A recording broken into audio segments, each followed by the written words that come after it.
Tutorial programming selanjutnya kita akan coba melakukan koneksi kode igniter 4 dengan MySQL. Sebelumnya saya juga sudah membahas bagaimana koneksi kode igniter 4 dengan SQL Server. Oke, mungkin kita lanjut aja langsung. Kita buka. Di sini saya masih menggunakan lokal ya, belum diupload, artinya projectnya menggunakan Apache dan database-nya MySQL. Saya sudah start dan kita bisa langsung cek dulu ya untuk database-nya.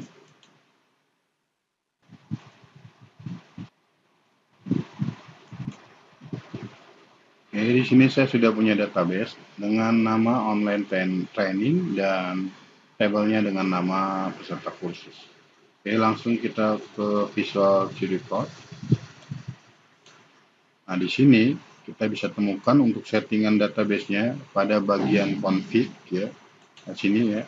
Oke. Pertama kita masuk dulu ke app, lalu ke bagian config, lalu ke database. Nah, di database ini bisa kita setting untuk hostname-nya localhost seperti itu. Untuk username-nya root, ini default dari local sum. Oke, untuk passwordnya dikosongkan aja. Oke, untuk database-nya ini disesuaikan dengan database yang tadi kita buka ya. Database-nya ini ya tadi online training. Itu aja settingan dari Exam, cukup simpel. Sekarang kita akan coba. Biasanya kalau kita menggunakan framework, ya kalau kita menggunakan framework, kita akan menggunakan model. Ya, kita akan menggunakan model seperti itu. Nah, di sini ada namanya folder model. Kita bisa coba aktifkan terlebih dahulu pada view lalu terminal. Ya, view terminal. Kita akan membuat sebuah model baru. Misalnya saya akan buat misalnya gini ya. PHP Spark begitu ya. PHP Spark match. Oke. Langsung kita bilang di sini adalah model dengan nama modelnya adalah karyawan ya, misalkan begini. Nah, gitu. Oke, MDL karyawan saya kasih nama gitu ya. MDL underscore karyawan. Enter. Nah, di sini nanti kode igniter 4 langsung membuat model secara otomatis dan dia akan taruh di dalam folder model. Gitu. Kita bisa lihat.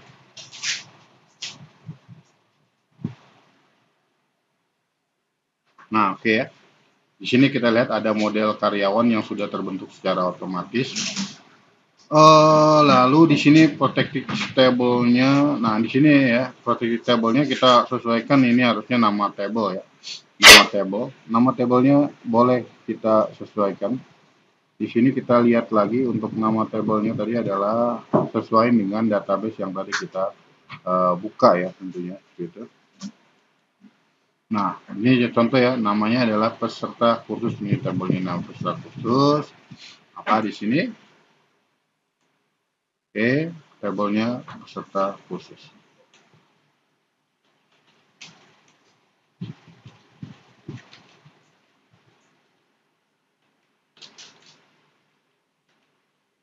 Lalu di sini primary key-nya ya, bisa kita cek lagi di sini untuk peserta kursus.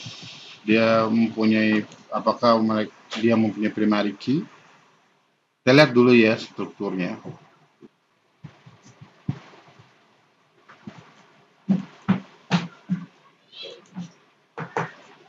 Lalu kita tulis ya di sini protected primary key-nya ID. Ya, protected allowed field-nya boleh kita satu-satu kita definisikan. Contohnya ini nama, email, telepon yang ingin, pokoknya yang ingin diakses aja ya, yang ingin di outputkan atau di input. Maka kita akan coba nama, email, telepon, kursus, waktu daftar. Nah, di sini kita tulis lagi ya, seperti itu, nama, misalnya contoh email, oke, apalagi nama, email, telepon, awas ya penulisannya diperhatikan. Oke, nama, email, telepon, terus kursus waktu daftar.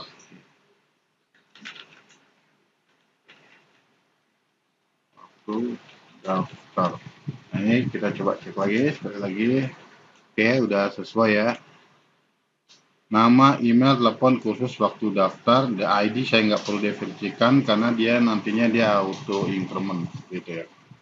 Oke, ini aja. Ini cara membuat sebuah model sesuai dengan kita protektif sesuai dengan nama tabelnya. Oke, coba kita akan jalankan ya. Coba jalankan di sini. Kita bisa menulis menjalankan PHP ya, PHP gitu ya, Spark. Kita coba jalankan dari project codec tempatnya.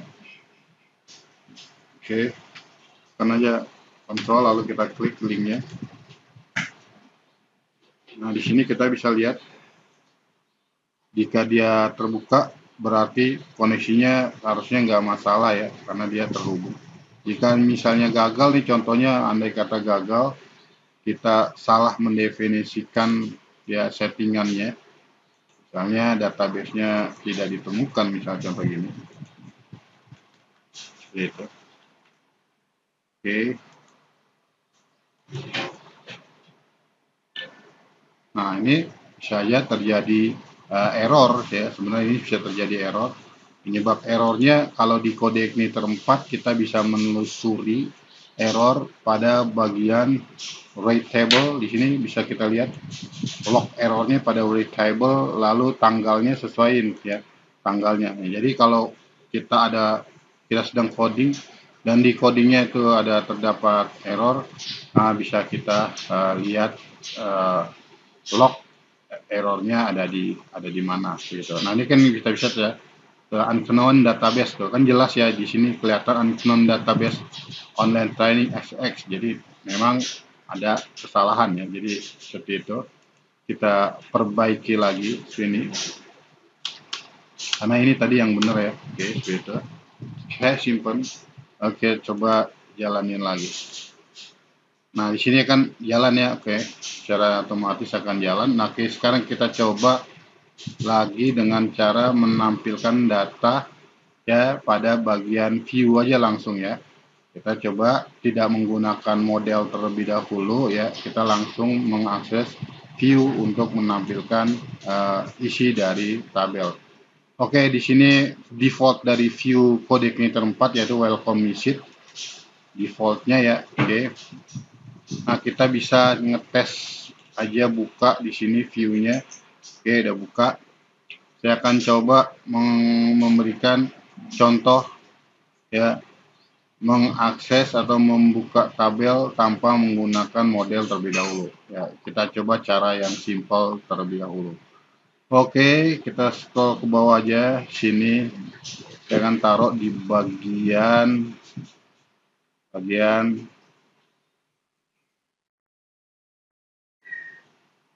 sini ya, di bagian kolom about seperti itu.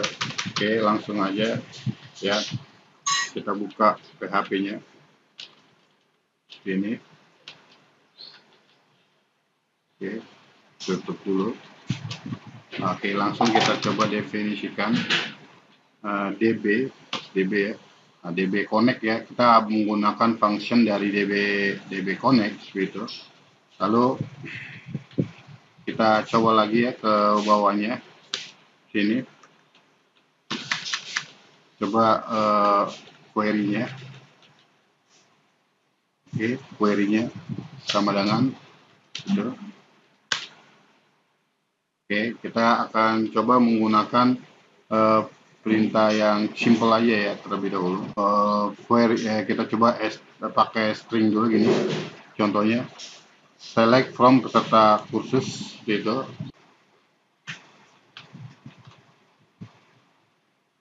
Get result aja ya, get result gitu. Oke.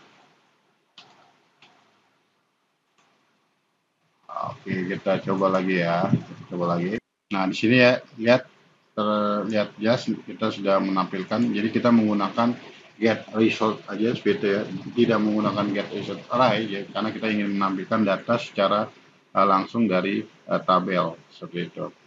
Oke, mungkin demikian ya tutorial singkat dari kami tim LPK di Komputer. Wassalamualaikum warahmatullahi wabarakatuh.